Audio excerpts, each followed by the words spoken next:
This summer solstice brings the launch of Synchronicity University. So excited about finally presenting you guys with a free, online, fully accessible data bank of astrology classes. You can watch lessons right now at synchronicityuniversity.com and of course my YouTube channel, nadiyashah.com.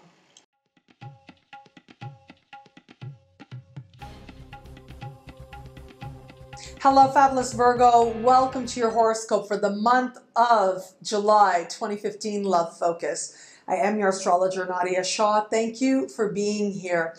Well, the big news all around for everybody is Venus. Venus will go retro this month in the last week of the month. Now, I spoke about this in the love-focused horoscope for the year ahead that I did for 2015, way back towards the end of last year, so you may want to watch that again.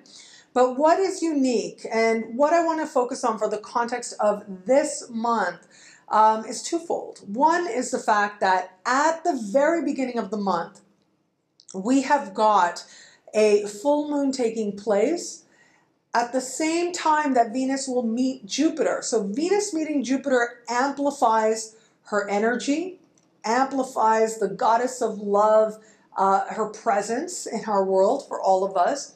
But then we've got this full moon happening, and this full moon is happening for you, having to do with the heart and matters of the heart as well. And so I do think that there's a very strong romance element taking place for a lot of Virgos out there at the very beginning of the month. Of all the signs out there, you are one of those who's most likely to experience a sort of swept away kind of moment in the context of love and romance at the very beginning of the month. But do keep in mind that as the month ends, Venus stands still and goes retrograde. Now, here's the interesting thing about the Venus retrograde.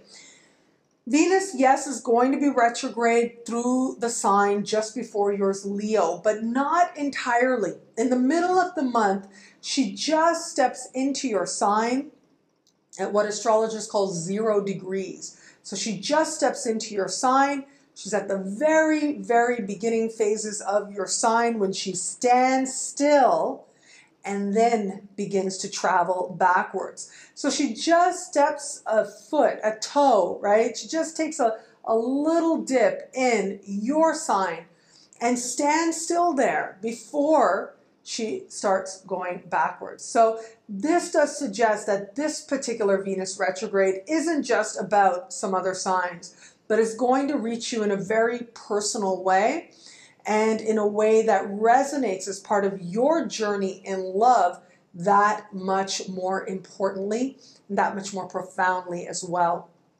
So Venus going retro in your sign, or starting her retro, going what we call stationary retrograde in your sign, does suggest to me that a matter very close to your heart, close to passions, is going to come very much to the surface. It may be connected to the developments that take place at the beginning of the month, but in some way you are reconsidering and might be changing your mind around a matter having to do with matters of heart.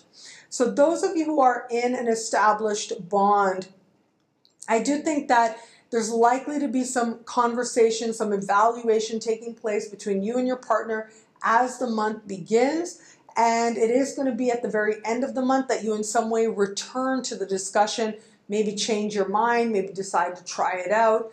And so there's sort of a reversal of a decision that takes place at the beginning of the month. Again, it matters very close to the heart. Those of you who are dating somebody, this energy is going to be that much more significant. So I actually think, as I look at this, that you might actually meet somebody if you're open to meeting somebody new, or sort of getting to know somebody. It is at the very beginning of the month that it looks like some connection is made, and then it is sort of it comes up again, if you will. So it may be that you just meet somebody kind of casually or kind of interested, but then you go, okay, no, that's not a good idea, and or for whatever reason decide not to pursue it. Well, at the end of the month, it might just be that person that returns, or a situation very similar to it as well.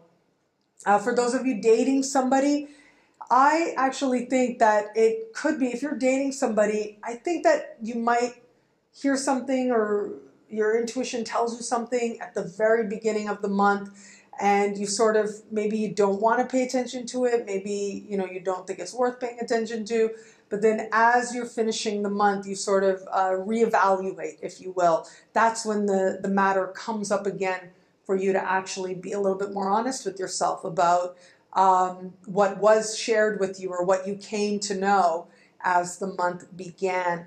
But regardless, it does look like you're really connecting it to you. So you're connecting it to a sense of your own self-worth, your own self-concept. And so you're keeping the lessons very much about how it is that you're perceiving yourself in the context of the choices that you're making in love.